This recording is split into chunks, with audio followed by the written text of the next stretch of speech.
Friends सगळे कसे आहात? मस्त मजेत. मस्त असं छान असा पाऊस पडत आहे. तर आज मी इथे केले आहेत ब्रेड पकोडे. जे आपल्याकडे राहिलेले ब्रेड असतात त्याचे मी इथे पकोडे बनवून दाखवते तुम्हाला कसे करायचे ते. जास्ती काही सामान लागत नाही, कमी ह्याच्यामध्ये होऊन जातं. जेवढे ब्रेडचे स्लाईज आहेत ते घेतले आहेत. कोथिंबीर, कांदा असा वापरायचा आहे. ते आपल्याला आधी गरम करून घ्यायचं आहे. सगळे जे आहे ते मी मला दाखवते. एका पॅनमध्ये घ्या तुम्ही तेल, त्याच्यामध्ये जिरं टाका, कांदा नीट असं ते परतवून घ्या. थोडासा लालसर कलर येतो तसं घ्या. त्याच्यानंतर आपल्याला काही जिन्नस पण टाकायचे आहेत. हळद घ्या चवीप्रमाणे, लाल तिखट घ्या, धनाजिरा पावडर टाकलात तरी चालेल त्याच्यामध्ये. ते पण असं सगळं असं मिक्स करा. त्याच्यामध्ये थोडं नंतर आपल्याला पाणी ॲड करायचं आहे, कारण आपल्याला ब्रेड टाकायचं आहे. तर इथे मी पाणी ॲड केलेलं आहे. तुम्ही लसूण टाकलात ह्याच्यात तरी चालेल, म्हणजे क्रंचीनेस वेगळा येतो खाताना. भजी जी असते ती, ज्यांना लसूण चालत असेल त्यांनी लसूणची फोडणी दिली तरी पण चालू शकते.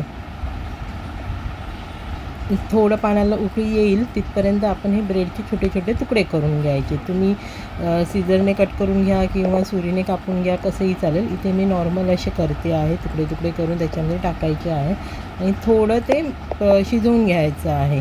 म्हणजे पाणी पण त्याला लागतं आणि आपल्याला ते करताना इझिली हे होऊन जातं. आणि ह्याच्यामध्ये मी कुठेही बेसनचा वगैरे काही वापर करणार नाही आहे. तुम्ही बघा, तुम्हाला नक्कीच हा पकोडा आवडेल. हे नंतर सगळं असं मिक्स करून घ्यायचं आहे. लागलं तर थोडंसं पाणी टाका अजून. सगळं असं एकजीव झाल्यानंतर त्याच्यावर वरनं अशी कोथिंबीर टाकायची आहे, ॲड करायची आहे. तर तुम्हाला मसाला हवा असेल, लाल तिखट हवं असेल तर तेही तुम्ही ॲड करू शकता इथे, किंवा चिली फ्लेक्स, ऑरिगॅनो वगैरे ते पण ॲड करू शकता तुम्ही. आणि चवीप्रमाणे मीठ घ्या.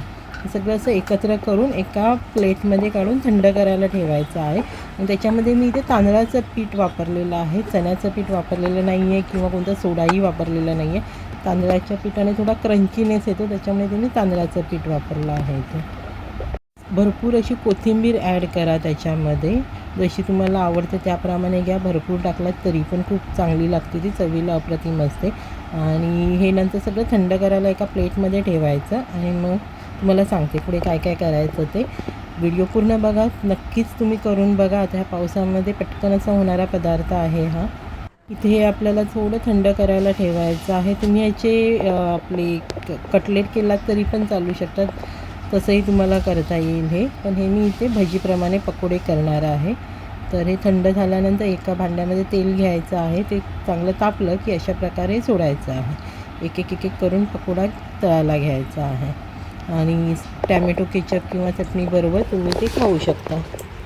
आधी मी काही रेसिपी व्हिडिओ शेअर केलेले आहेत मान्सूनमध्ये. भजी पकोडे जे काय खायचे असतात तसे मी टाकलेले, अगदी इझी. ह्याच्यामध्ये कुठेही मी सोड्याचा वापर केलेला नाही आहे. कांदा भजी आहे, बटाटा भजी आहे, परत मकाची भजी आहे. अशा प्रकारचे व्हिडिओ मी शेअर केलेले आहेत, तर नक्कीच ते तुम्ही बघा. मूगडाळ भजी आहे, ते पण मी व्हिडिओ शेअर केलेला आहे. तर जर कोण नवीन असेल चॅनलवर त्याने सबस्क्राईब करा, म्हणजे माझे अजून काही नवीन आता व्हिडिओ येणार आहे. श्रावणामध्ये काय काय मस्त मस्त खाता येतं आपल्याला, कोथिंबीर वडी, अळूवडी वगैरे, तसे तुम्हाला व्हिडिओ नक्कीच बघायला मिळते. जे परत टिफिन सिरीजचे पण ब्लॉग इथे मी शेअर करत आहे, म्हणजे छोटे शॉर्ट्स असतात त्याच्यामध्ये मी दाखवत आहेत. लॉंग व्हिडिओ पण ते मी करत आहे. जर कोणी सबस्क्राईब केलं नसेल तर चॅनलला सबस्क्राईब करा, म्हणजे तुम्हाला लहान मुलांना किंवा मोठ्यांना काय डब्यात द्यायचं, नेहमी काय वेगवेगळं बनवायचं ते तुम्हाला कळेल. भरलेला खेकडाचा पण व्हिडिओ इथे मी शेअर केलेला आहे. आणि नॉर्मल खेकड्याची ग्रेव्ही जी असते ती पण शेअर केलेली आहे. सबस्क्राईब करा, म्हणजे तुम्हाला ते व्हिडिओ बघायला मिळतील. आणि बाजूचं जे बेल आयकॉन आहे ते प्रेस करा, म्हणजे व्हिडिओ कधी येत आहेत तेही तुम्हाला कळतील. माझं असं डे वगैरे असं काही पर्टिक्युलर फिक्स नसतो. जसा माझा एडिट होतो केला मी की लगेच तो शेअर करते. आणि अशा प्रकारे आपल्याकडे इथे ब्रेड पकोडे तयार झालेले आहेत.